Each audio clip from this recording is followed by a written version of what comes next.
अस्सलाम वालेकुम। मैं हूं डॉक्टर तहरीम जावेद और आप देख रहे हैं डॉक्टर तहरीम वीलॉग्स।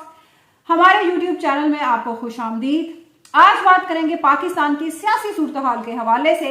मुत्तहिदा पाकिस्तान और पाकिस्तान मुस्लिम लीग नून ने आपस में जब्हा क्यों डाल लिया है और क्या इंतखाबी स्ट्रेटजी उन्होंने डेवलप करने का सोचा है या उन्हें सोचने पर मजबूर किया जा रहा है किसी बड़ी सरकार की तरफ से, इसके बारे में बात करेंगे आज के इस व्लॉग में।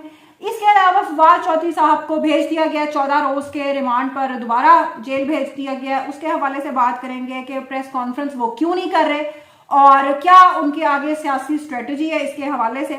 इसके अलावा एक नई लॉन्चिंग हो चुकी है एक नई कंपनी की शोहदा फोरम के हवाले से, और उनके क्या मुतालबात हैं और क्या अज़ाइम रखते हैं वो और क्यों चाहते हैं वो कि मुकदमात चलें फौजी अदालतों में। इन सब चीजों के हवाले से बात करेंगे आज के इस व्लॉग में। तो सबसे पहले बात करते हैं मुत्तहिदा पाकिस्तान से। मुत्तहिदा पाकिस्तान एक ऐसी सियासी जमात है, और ये मैं बात MQM की नहीं कर रही, मैं कर रही हूँ बात मुत्तहिदा पाकिस्तान की। इनमें फर्क यह है कि MQM लंदन चलाते हैं अल्ताफ हुसैन भाई लंदन से, और मुत्तहिदा पाकिस्तान चलती है मुस्तफा कमाल के नाम से पाकिस्तान में। और जब से इनका इत्तेहाद करवाया गया है, जबरदस्ती एक ही झंडे के तले खड़े कर दिया गया है खालिद मकबूल सिद्दीकी और ये सब मुस्तफा कमाल, जितने भी ये लोग हैं सबको, उनको जब से एक ही झंडे के तले खड़ा किया गया है तब से मुस्तफा कमाल अपनी तरफ से उनका इंचार्ज बना हुआ है और अब नून लीग के पास पहुंच गया है कि भाई हमें हमारी 15 सीटें लेके दो। 15 सीटें तुम्हें कराची की तब मिलनी है जब भाई ने कहना है कि वोट डालो। MQM का वोटर आज भी अल्ताफ हुसैन के नाम पर वोट डालता है और डालेगा, और यही वजह है कि मुस्तफा कमाल ने जितनी भी नाकाम जलसियां कराची में करने की कोशिश की है, इंतहाई जिल्लत और रुसवाई उसका मुकद्दर बनी है। उसकी वजह यह है कि वोटर आज भी कनेक्टेड है अल्ताफ हुसैन से, जिस तरह PTI का वोटर कनेक्टेड है इमरान खान से, चाहे वो जेल में बैठा हो चाहे वो लंदन में बैठा हो। तो वोटर को इस बात की कोई परवाह नहीं है कि मुस्तफा कमाल कौन है और वो किसको कहता है कि वोट डालकर आओ। यही वजह है कि कराची में हालिया हुए बल्दियाती इलेक्शन में इंतहाई मुश्किल और इंतहाई रुसवाई से MQM पाकिस्तान, मुत्तहिदा पाकिस्तान को आखिरी मोमेंट्स में उनको पीछे हटना पड़ा था और कहना पड़ा था कि हम तो बाइकआउट कर रहे हैं भाई, हम तो इलेक्शन में हिस्सा ही नहीं ले रहे। बात यह है कि वोटर ने आपके नाम पर वोट ही नहीं देना। जब भाई ने कहा वोट नहीं डालना तो नहीं डालना, नहीं निकलेगा कराची। ये आपने बल्दियाती इलेक्शन में करके देख लिया। बहरहाल अब एक नए सिरे से एक नई उम्मीद जगाकर चले हैं कि शायद एस्टेब्लिशमेंट हमारे झोली में डाल देगी कुछ सीटें। हालांकि 2018 में भी मुस्तफा कमाल ने मुंह की खाई थी और ये पाक सरजमीन पार्टी ने इंतहाई जिल्लत का सामना किया था इलेक्शंस में, लेकिन चले कोई नहीं, उम्मीद पे दुनिया कायम है। शायद इस दफा उनको कोई अच्छी डील मिल जाए, अच्छी डील उनको शायद मिल जाए। अनवारुल हक काकड़ साहब ने तरक्याती फंड जारी कर दिए 29 अरब रुपए के, और इस मुल्क में जहां लोग फाकों से मर रहे हैं, जहां लोगों के पास बिजली का बिल अदा करने के पैसे नहीं है, वहां ये फंड्स दिए जाएंगे नून लीग को, ताकि नून लीग अपने हलकों में काम करवा के अपने जेबों में पैसे डालकर इलेक्शन के लिए इलेक्शन कैंपेन कर सके। वाह, ये होती है कमाल सियासत।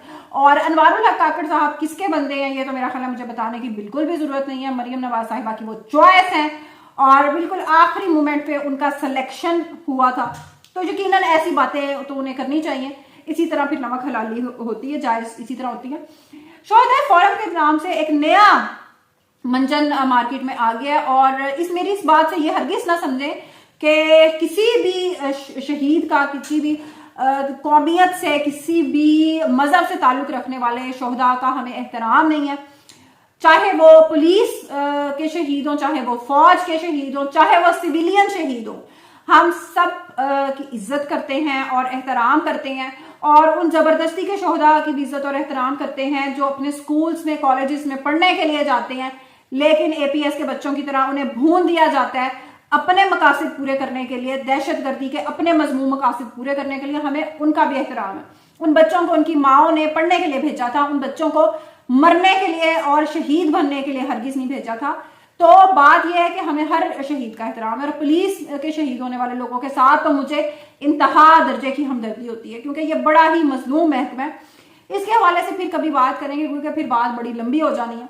तो बात ये कर रहे हैं कि शोहदा का हम बहुत ज्यादा एहतराम करते हैं, लेकिन इसका हरगिज ये मतलब नहीं है कि उस आड़ में आप किसी भी और फैसले को गलत करार दे दें। جب یہ فیصلہ سپریم کورٹ آف پاکستان میں چل رہا تھا، اور اب تو ماشاءاللہ وہاں بھی بڑی میڈیا کوریج مل جاتی ہے سپریم کورٹ میں، ہماری عدالتوں کی کوریج بھی اب لائیو ٹیلی کاسٹ ہونا شروع ہو گئی ہے، تو وہاں پہ کیوں یہ سارے تحفظات پیش نہیں کیے گئے؟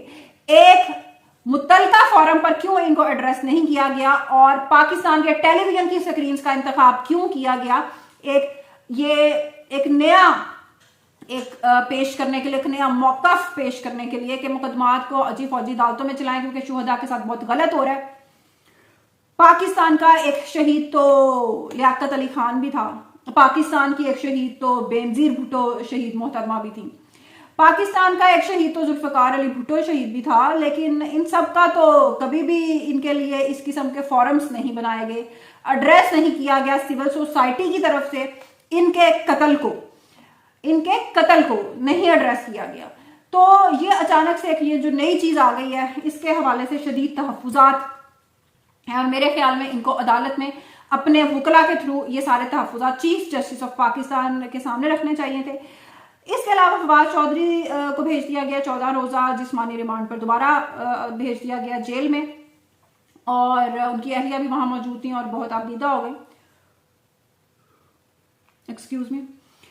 لیکن بہت سارے اور لوگ بھی تھے جو عدالتوں کے چکر کاٹتے رہے، جن میں نام لوں گی میں شہید محترمہ بینظیر بھٹو کا، جنہیں صبح پنجاب میں اور جنہیں دوپہر میں ان کے کیسز اتنے لاتعداد لگے ہوتے تھے، کبھی ایک صوبے کی عدالت میں، کبھی دوسرے صوبے کی عدالت میں، اور چھوٹے چھوٹے 3 بچوں کو لے کر شوہر ان کے کو بھی جیل میں ڈالا ہوا تھا، اور ہر جگہ وہ پھر بھی عدالتوں کا سامنا کرتی تھی۔ کبھی انہوں نے عدالتوں پر نواز شریف کی طرح حملے نہیں کروائے تھے، کبھی انہوں نے فوج کے اوپر عمران خان کی طرح حملے نہیں کروائے تھے، لیکن اس ریاست نے کیا دیا کہ ان کے باپ کو بھی قتل کیا گیا اور ان کو بھی گولیاں ماری گئیں، اور ان کا باپ جو اس فوج کے 90,000 قیدیوں کو چھڑا کر لایا تھا، زندہ سلامت لے کر آیا تھا ان کے خاندانوں کے پاس، اس کو اس قوم نے کیا دیا۔ تو اس نوٹ پر اختتام کرتے ہیں آج کے اس ویلاگ کا، کہ کسی بینظیر کو انصاف لینے کے لیے اس طرح عدالتوں میں خوار ہونا نہ پڑے، اس ملک میں کبھی امن بھی آئے، اس ملک میں کبھی انسانیت بھی اس معاشرے میں پیدا ہو۔ اللہ حافظ۔